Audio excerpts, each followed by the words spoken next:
আৰু মই ভয় বা পক্ষপাত অনুৰাগ বা বিদ্বেষ নোহোৱাকৈ সংবিধান আৰু আইন অনুসাৰে সকলো শ্ৰেণীৰ লোকৰ প্ৰতি ন্যায় আচৰণ কৰিম। মই শ্ৰী হিমন্ত বিশ্ব শৰ্মা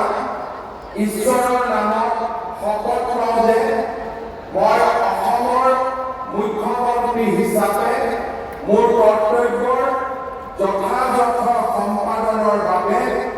আৱশ্যক হোৱাৰ বাহিৰে মই এনে বিষয় যি অসমৰ মুখ্যমন্ত্ৰী হিচাপে মোৰ বিবেচনাৰ বাবে অনা হ'ব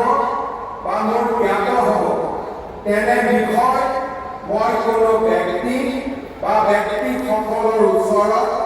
প্ৰত্যক্ষ বা পৰোক্ষভাৱে অৱগত বা প্ৰকাশ নকৰিম।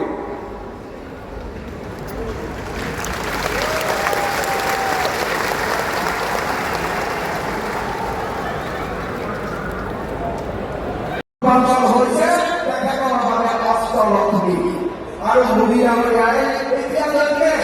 অভিলেখ